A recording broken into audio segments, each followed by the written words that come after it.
श्री शिवाय नमस्तुभ्यम, हर हर महादेव। 12 अक्टूबर से अहिल्यानगर महाराष्ट्र में श्रेणी के समीप शिव पुराण कथा पंडाल में शुरू हो गई है। यह 12 से 16 अक्टूबर तक श्रेणी में दोपहर के 1 बजे से 4 बजे तक देखी जा सकती है, जिसे आप आस्था यूट्यूब के माध्यम से भी देख सकते हैं। गुरुजी पंडित प्रदीप मिश्रा जी ने आज की शिव पुराण कथा में दीपावली की रात किए जाने वाले बिल्कुल नए उपाय की जानकारी दे दी। गुरुजी ने कह दिया कि 20 अक्टूबर को दीपावली मनाई जाएगी और इस दिन आपको एक बिल्कुल नया उपाय करना है। वर्ष में जो चाहेंगे वह मिलेगा। उद्देश्य की प्राप्ति करना चाहते हैं, उद्देश्य में अगर आप प्रयत्न करेंगे, उपाय करेंगे तो सफलता निश्चित देखने को मिलती है। जो मंजिल आप चाहते हैं वह मंजिल आपको प्राप्त होगी। और आज तक गुरुजी ने कभी भी इस विशेष और नए उपाय की जानकारी नहीं दी। काफ़ी सरल और आसान उपाय आपको सरल भाषा में समझाने का प्रयास करेंगे। वीडियो के माध्यम से समझने का प्रयास कीजिए, इसलिए वीडियो अंत तक देखें ताकि आपको कोई उपयोगी जानकारी आपसे ना छूटे। आज 13 अक्टूबर की शिव पुराण कथा में गुरुजी ने जितनी भी उपयोगी जानकारियाँ दी हैं, जानकारी आपको इस वीडियो में मिलने वाली है। अगर किसी कारणवश आपने आज की कथा नहीं सुन पाई तो पूरी कथा का रास्ता तो आपको इस छोटे से वीडियो से मिलने वाला। बढ़ते आज की कथा की पहली विशेष जानकारी की। कथा शुरू होते ही गुरुजी ने कहा, शिव पुराण की उमा संहिता कहती है, शिव पर चढ़े हुए जल का आचमन अगर हम करते हैं तो हमारे कायिक, वाचिक और मानसिक 3 प्रकार के पाप हमारे नष्ट हो जाते हैं। बढ़ते आज की कथा की दूसरी विशेष जानकारी की। गुरुजी ने कहा, जो शिव पुराण की कथा का श्रवण करके जाता है वह समझ ले वह शिव की शरणागति प्राप्त करके जा रहा है या फिर शिव पर चढ़े हुए जल का आचमन करके जा रहा है। इतना महत्व है कि शिव पुराण कथा का श्रवण करने से। बढ़ते आज की कथा की तीसरी विशेष जानकारी की ओर। महाराज जी ने कहा, जब हम किसी तीर्थ में जाते हैं तो वहाँ से हमें गिफ्ट लेकर नहीं आना चाहिए। वहाँ से गिफ्ट लाओ मना नहीं है, पर वहाँ से आपको उस तीर्थ का जो शुद्ध नदी है, पवित्र नदी है, वहाँ का जल भी आपको अपने घर पर जरूर लाना चाहिए। और उस जल का छिड़काव आप जब अपने घर पर करते हैं तो आप उस तीर्थ में गया भी नहीं, उसे भी उस तीर्थ को जाने का फल प्रदान कर देते हैं। बढ़ते हैं कथा की चौथी विशेष जानकारी की। गुरु जी ने कहा, स्कंद पुराण के काशी खंड कहता है, जो कार्तिक के महीने में शिव की भक्ति करता है, कार्तिक के महीने के बाद शिव पुराण कथा का श्रवण कर लेता है, उसे सहस्त्र अश्वमेध यज्ञ का फल प्राप्त हो जाता है। आप कार्तिक का महीना चल रहा है, इसमें शिव पुराण कथा का श्रवण कर रहे हैं, भगवान का नाम जप कर रहे हैं, भक्ति कर रहे हैं, तो इसका आपको शुभ फल निश्चित प्राप्त हुआ है। बढ़ते हैं कथा की पांचवी विशेष जानकारी की ओर। गुरु जी ने कहा, अगर आपके घर के नजदीक में जो भी देवादिदेव महादेव का मंदिर, उस मंदिर में आपको दीपावली की रात में दीपक जरूर प्रज्वलित करना है। ये गुरु जी ने सभी से करने को कहा है। गुरु जी ने कहा, दीपावली के दिन उस मंदिर में जाकर दीपक जरूर प्रज्वलित कीजिए और आपको वही फल प्राप्त होगा जो काशी में देवताओं के द्वारा दीपक प्रज्वलित करने पर उन्हें प्राप्त हुआ था। बढ़ते आज की कथा की छठवीं और सबसे महत्वपूर्ण विशेष जानकारी की ओर। गुरु जी ने बता दिया कि इस बार दीपावली 20 अक्टूबर 2025 को है और इस दीपावली को गुरु जी ने सभी से बिल्कुल नया उपाय करने को कहा है। बहुत प्रयास कर रहे हैं, जीवन में सफलता नहीं मिल रही है, पद चाहते हैं और उस पद के लिए मेहनत करे जा रहे हैं पर पद नहीं मिल रहा है। जीवन में किसी कार्य में सफलता चाहते हैं पर कार्य में सफलता नहीं मिल रही है। किसी भी क्षेत्र में सफलता प्राप्ति के लिए आप ये उपाय कर सकते हैं। अब यह एक कार्य सिद्ध उपाय है। कार्य में सफलता प्राप्त करने के लिए उपाय किया जाता है। आपको ये उपाय दीपावली के दिन करना है।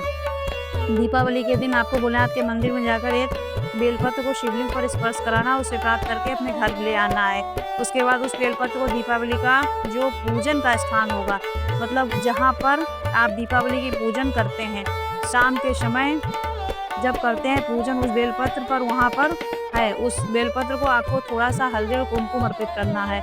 इसके साथ ही एक चावल का दाना जिसे आप लाल कर लें और एक चावल का दाना जिसे आप पीला कर लें। इसे भी आप हल्दी कुमकुम से ही करेंगे। इसे भी आपको उस बेलपत्र के ऊपर अर्पित कर देना। ध्यान से सुने क्या करना। बेलपत्र को सबसे पहले शिवलिंग पर स्पर्श करा के घर लाना है। अगर मंदिर नहीं जा सकते हैं, जो घर में शिवलिंग है उस पर ही स्पर्श करा लें। उसके बाद में उसके ऊपर हल्दी और कुमकुम छिड़कना है। फिर एक हल्दी से कलर किया हुआ चावल, एक कुमकुम से कलर किया हुआ चावल के दाने को अर्पित करना है। उसके बाद में दाना जो दोनों चढ़ा देंगे, दूसरे चावल के दाने को अर्पित करेंगे। उसके आपको पहले ही पीला कर लेना है। चावल के दाने को आप उसकी बेलपत्र के ऊपर अर्पित कर देना है, जिससे आपने हल्दी और कुमकुम अर्पित किया। पूरी पूजन होने के बाद उस बेलपत्र को आपको प्राप्त कर लेना और प्राप्त करने के बाद 1 वर्ष तक आपको उसे अपने घर पर रखना है। बेलपत्र को संभाल कर रखना। 1 साल बाद हमें बताना, मतलब गुरु जी ने कहा कि 1 साल बाद आप बताना कि उस बेलपत्र में आपको मंदिर तक पहुंचाया कि नहीं। काफ़ी सरल और आसान उपाय जिसे आपको अपने घर पर ही करना है। दीपावली के दिन 20 अक्टूबर को आप ये उपाय कर सकते हैं, जरूर करें। हम प्रयत्न करेंगे कि उपाय आपको वीडियो में भी करके आगे बताएं। शॉर्ट्स डाल देंगे तो आप देख लेना। आपके चैनल कथा की 7वीं विशेष जानकारी के गुरु जी ने कहा, मरे हुए व्यक्ति के मुख में गंगा जल क्यों डाला जाता है? यह अगर आपको कोई पूछे तो आपको उसे बताना है, यमराज के भैंसों ने बताया कि शिव जी ने मुझे यमराज को दिया और शिव की कृपा से ही मुझे ये पद मिला, और शिव पर चढ़े हुए जल का आचमन अगर कोई कर लेता है तो उसे नर के भोग नहीं भोगने पड़ते हैं। गंगा जल उसके मुख में दिया जाता है। पढ़ते हैं आज की कथा की 8वीं विशेष जानकारी के गुरु जी ने कहा, 3 चीजें मनुष्य को कभी भी नहीं भूलना चाहिए। पहली है अपने गांव की मिट्टी, देश की मिट्टी, दूसरी अपनी मेहनत और तीसरी अपने परिवार की, नगर की, क्षेत्र की। जो वात्सलता आपको प्राप्त होती है, जो प्रेम आपको प्राप्त होता है, उसे आपको कभी नहीं भूलना चाहिए। बता दें गुरु जी पंडित प्रदीप मिश्रा जी अगली विश्व पुराण कथा 25 से 29 अक्टूबर तक गनौरा छत्तीसगढ़ दुर्ग में होगी। बढ़ते हैं उस उपाय की ओर जो आपको आज शाम को या फिर आज रात्रि को करना है। सोमवार अष्टमी का बिल्कुल नया उपाय, जिसे आप 13 अक्टूबर और अष्टमी के दिन करके अधिक से अधिक लाभ प्राप्त कर सकते हैं। आज सोमवार का दिन है। सोमवार के दोपहर के बाद अष्टमी की तिथि भी शुरू हो गई है। गुरुजी ने सभी से अष्टमी में एक विशेष उपाय को करने को कहा है। आपको एक कनेर का पुष्प लेना। इस कनेर के पुष्प में आपको लाल चंदन और पीला चंदन लगा लेना है। आप लाल चंदन और पीला चंदन लगाने के बाद इस कनेर के पुष्प को शिवलिंग में, जो माता पार्वती का हस्तकमल होता है, शिवलिंग का जो कटी भाग होता है वहाँ पर अर्पित करना है। कहाँ पे अर्पित करना है? कटी भाग में अर्पित करना है। आपको माता तारानी का स्मरण करना है और उसके बाद आपको पुष्प को अर्पित कर देना है। बस इतना ही करना है। जीवन में जो दुख, तकलीफ और कष्ट चल रहे हैं वह दूर होते हैं। इसके बाद आप चाहें तो भगवान से प्रार्थना कर सकते हैं। जो भी मन में कामना हो कामना कर सकते हैं। सोमवार अष्टमी का विशेष उपाय, जिसे आप आज रात को भी कर सकते हैं। सोमवार की जो अष्टमी है वो कल तक है, पर रात्रि के 12 के पहले आप ये उपाय कर लें। अपने घर के मंदिर में भी कर रहे हैं तो भी चलेगा। भोलेनाथ के शिवलिंग में आपको जो माता पार्वती का हस्तकमल होता है वहाँ पर इस कनेर के पुष्प को अर्पित करना है।